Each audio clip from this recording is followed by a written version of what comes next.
வணக்கம் அன்பான நேயர்களே, ஞானப்பிரகாசம் டாக்கிற்கு மீண்டும் உங்களை வரவேற்பதில் மகிழ்ச்சி. நான் உங்கள் தொகுப்பாளர் ஞானப்பிரகாசம். நான் உங்கள் தொகுப்பாளர் குழலினி.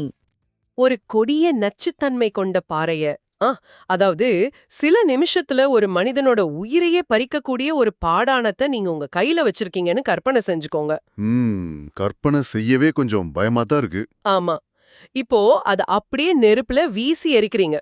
அதுக்கப்புறம் அந்த நெருப்புல இருந்து கிடைக்கிற சாம்பலை எடுத்து மனித உயிரை காக்கும் ஒரு மாமருந்தா பயன்படுத்துறீங்க.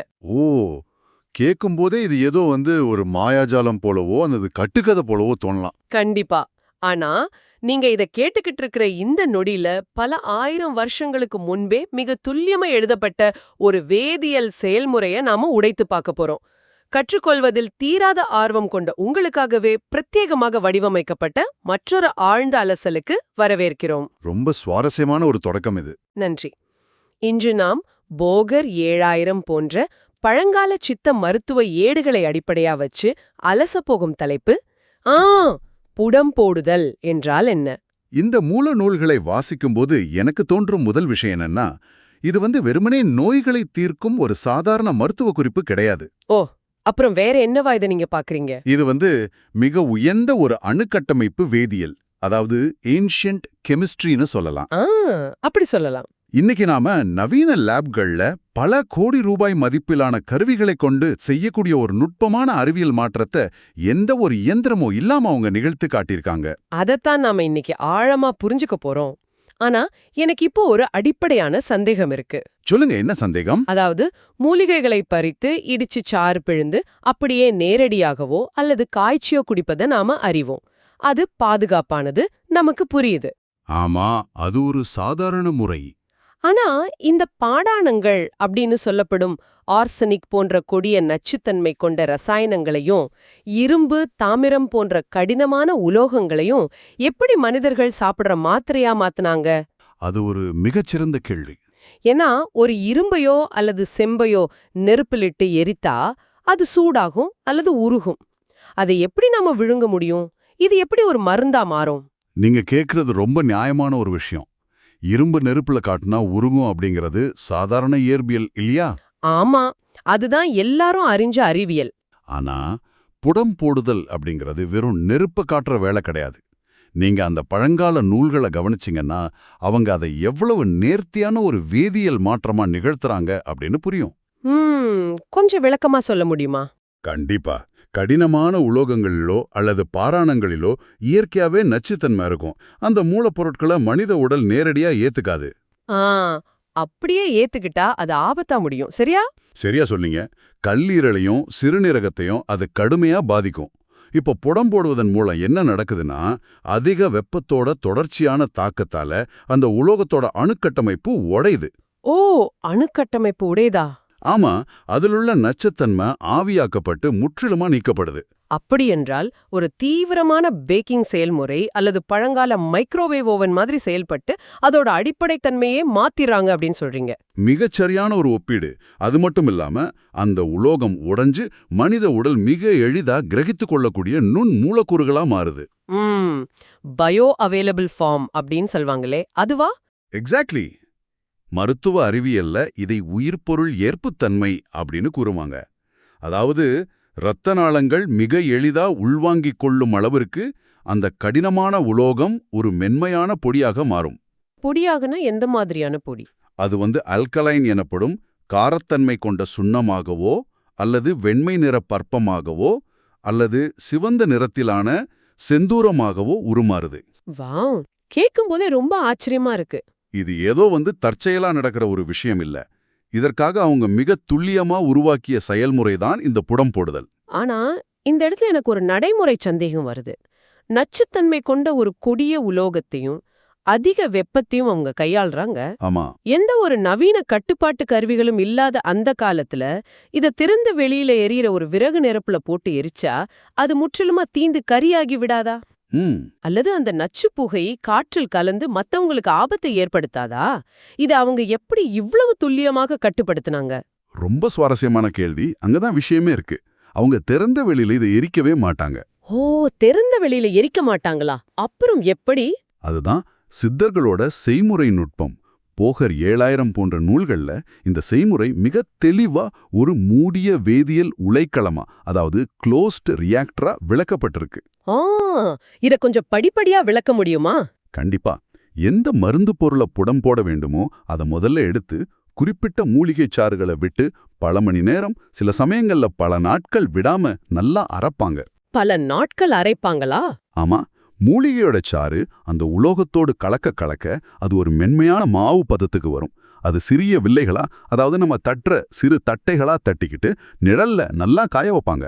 சரி, உலோகம் இப்போ மூலிகையோடு கலந்து காய்ந்த வில்லைகளா இருக்கு. அடுத்து இத அப்படியே நெருப்புல போடுவாங்களா? நேரடியாக போட மாட்டாங்க. இந்த காய்ந்த வில்லைகளை ஒரு அகல் எனப்படும் மண் பாத்திரத்திலோ, குகை எனப்படும் பிரத்யேகமான குரூசிபிளிலோ அல்லது செப்பு பாத்திரத்துல பாதுகாப்பா வைப்பாங்க. ஓகே, பாத்திரத்துக்குள்ள வச்சாச்சு.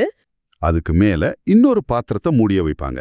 இதுக்கு பிறகு நடக்கிற செயல்முறைதான் மொத்த வேதியியல் மாற்றத்திற்கும் ஆணிவேர். அதுக்கு பெயர் சீலை மண் செய்தல். சீலை மண், அதாவது களிமண்ணை பூசுவதா? அது எப்படி ஒரு வேதியியல் மாற்றத்திற்கு உதவும்? அது சும்மா பாத்திரத்தை மூடுற ஒரு மூடிதானே? நிறைய பேர் அப்படிதான் நினைப்பாங்க. ஆனா அது வெறும் மூடி கிடையாது.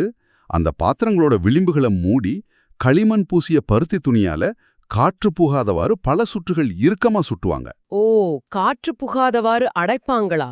ஆமா, இது பாத்திரத்திற்குள்ள ஒரு முழுமையான காற்றில்லா சுழலை, அதாவது அனேரோபிக் என்விரான்மெண்ட்டை உருவாக்குது. ஒரு நிமிஷம், அப்போ இது ஒரு பழங்கால வேக்யூம் சீல் மாதிரி செயல்படுதா? சரியா பிடிச்சிட்டீங்க. அதிக வெப்பத்துல உலோகம் உருகும் போதோ அல்லது எரியும் போதோ வெளியிலிருந்து ஆக்சிஜன் உள்ளே போனா அது ஆக்சிடனேற்றம் அடைந்து முற்றிலுமாக பயனற்ற வேறொரு பொருளா மாறிடும். ஆக்சிடேஷன் ஆயிடும். ஆமா, இந்த சீலமண் அதை தடுக்குது. மேலும் உள்ளே இருக்கும் மூலிகைச் சாறுகளிலிருந்து உருவாகும் வாயுக்கள் அந்த அதிக வெப்பத்துல வெளியேற முடியாம அந்த மூடிய பாத்திரத்திற்குள்ளேயே அந்த மருந்துடன் மீண்டும் மீண்டும் இணைபுரியும். இது ரொம்ப சுவாரஸ்யமா இருக்கு. நீங்க சொல்றத பார்த்தா அவங்க களிமண்ணையும் துணியையும் வச்சு ஒரு மிகச்சிறந்த கட்டுப்பாட்டு சூழலை உருவாக்கியிருக்காங்க. ஆமா, பல லட்சம் ரூபாய் மதிப்புள்ள நவீன வேதியியல் லேப்ல நடக்கிற ஒரு காற்றுல்லா வேதிவினைய அவங்க வெறும் களிமண்ணை கொண்டு நிகழ்த்தியிருக்காங்க. ஆச்சரியமா இருக்கு. சரி, சீலைமண் பண்ணியாச்சு, அடுத்து என்ன பண்ணுவாங்க? இப்படி சீலைமண் செஞ்சு வெயில்ல காய வச்ச பிறகு அதை தரையில ஒரு குழி தோண்டி காய்ந்த மாட்டுச்சாணமான வரட்டிகளை அடுக்கி அதனோட நடுவுல இதை வச்சு மேலேயும் வரட்டிகளை அடுக்கி தீ மூட்டுவாங்க. வரட்டிகள் முழுமையா இருந்து சாம்பலாகி தானாகவே ஆறிய பிறகு உள்ள இருக்கிற பாத்திரத்தை எடுத்து உடைச்சு பார்த்தா அந்த உலோகம் அற்புதமா பற்பமாகவோ செந்தூரமாகவோ மாறி இருக்கும். ஒரு நிமிஷம், வரட்டியா? ஏன் மாட்டுச்சாண வரட்டி? ஏன்னா சாதாரண மர விறகுகள் நிறைய இருக்கே, அதை வச்சு பெரிய நெருப்பை உருவாக்கி அதிலே இதை போட்டு எரிக்கலாமே. வரட்டியை ஏன் அவங்க ஒரு முக்கியமான எரிபொருளா தேர்ந்தெடுத்தாங்க? அது ஒரு மிகச்சிறந்த அறிவியல் பூர்வமான நுட்பம். பாத்தீங்கன்னா, விறகு நெருப்பு அப்படிங்கிறது சீரற்றது. அது வேகமா எரியும், அதிக வெப்பத்தை உடனடியா தரும், ஆனா சீக்கிரமே அணைஞ்சிடும். ஓ, ஒரு கண்ட்ரோல் இருக்காதுன்னு சொல்றீங்க. ஆமா, ஒரு மருந்துக்கு தொடர்ச்சியா 8 மணி நேரமோ அல்லது 12 மணி நேரமோ ஒரே சீரான நிதானமான வெப்பம் தேவைன்னா விறகு நெருப்புல அதை கட்டுப்படுத்துறது மனித சாத்தியம் இல்லாத ஒண்ணு. அது ரொம்ப கஷ்டம்தான். ஆனா வரட்டிகள் அப்படி அல்ல. அவை மெதுவா புகைந்து எழியக்கூடியவை. ஒரு வரட்டி எவ்வளவு நேரம் எரியும், எவ்வளவு வெப்பத்தை தரும் அப்படிங்கிறது துல்லியமா கணிக்கக்கூடிய ஒரு விஷயம். அப்போ அது ஒரு கான்ஸ்டன்ட் ஹீட் சோர்ஸ் மாதிரி செயல்படுது. சரியா சொன்னீங்க. ஒரு சீரான நீண்ட நேர வெப்பத்தை தரக்கூடிய மிகச்சிறந்த இயற்கை எரிபொருள் இது. இதை என்னால நம்பவே முடியல.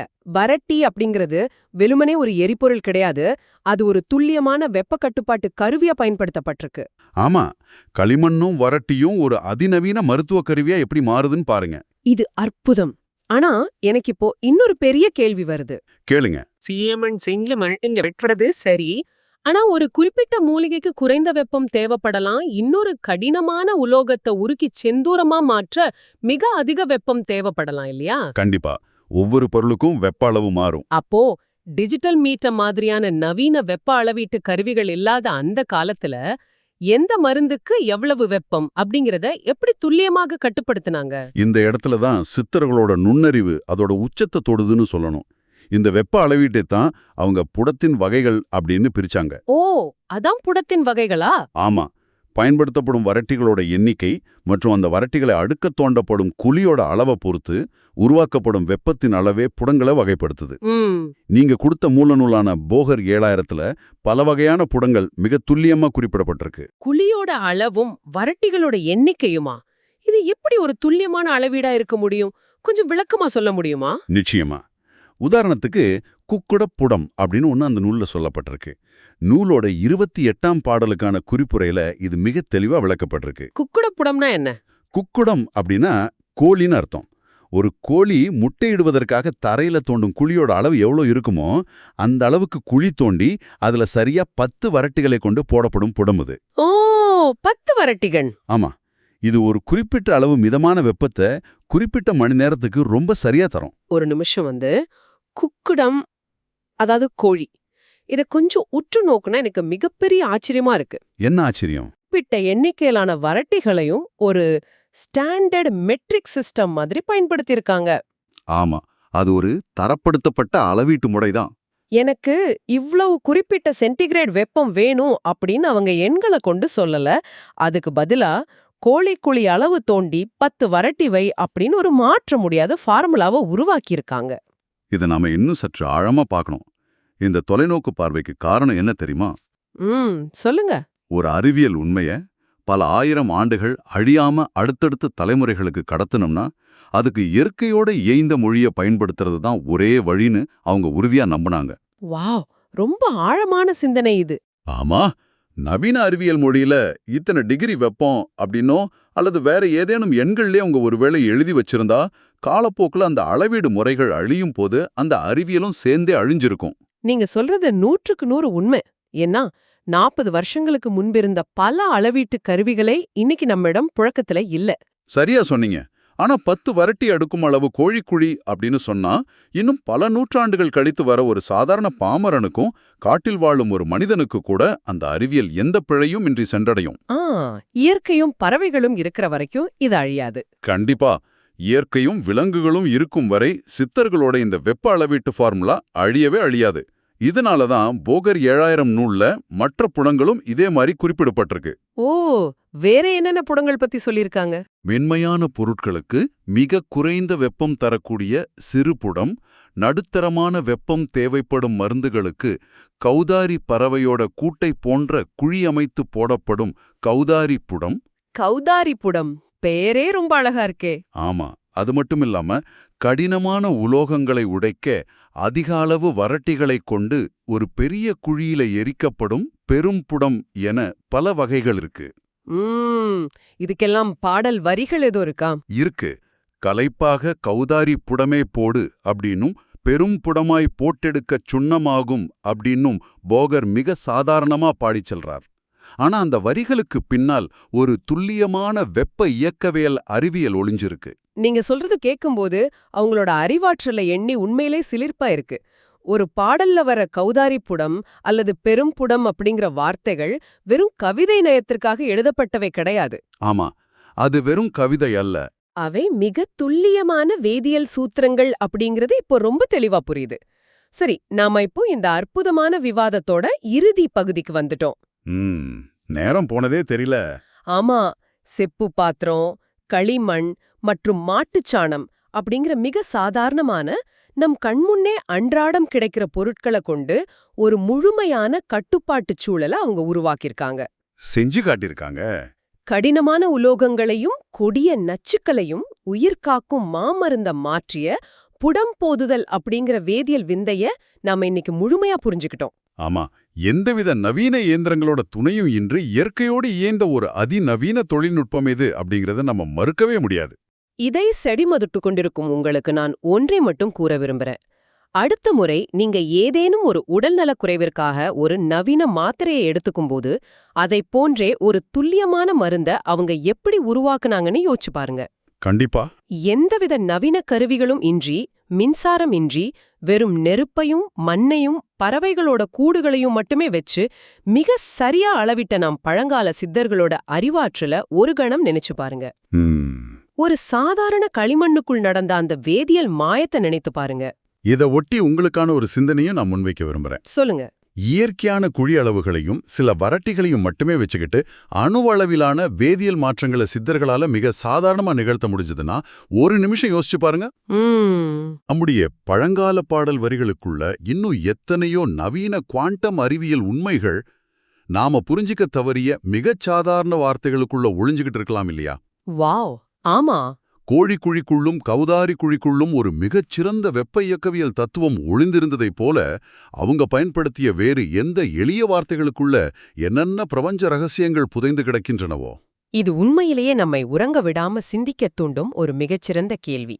ஏதோ ஒரு சாதாரண பாடல் வரிக்குள்ளோ ஒரு பெரிய அறிவியல் இருக்கலாம் அப்படிங்கிற தேடலோடு அந்த பழங்கால ஏடுகளுக்குள்ள மறைந்திருக்கும் ரகசியங்களை தேடும் நம்முடைய இந்த பயணம் தொடர்ந்து கொண்டே இருக்கட்டும். மீண்டும் ஒரு சுவாரஸ்யமான தலைப்போடு சந்திப்போம்.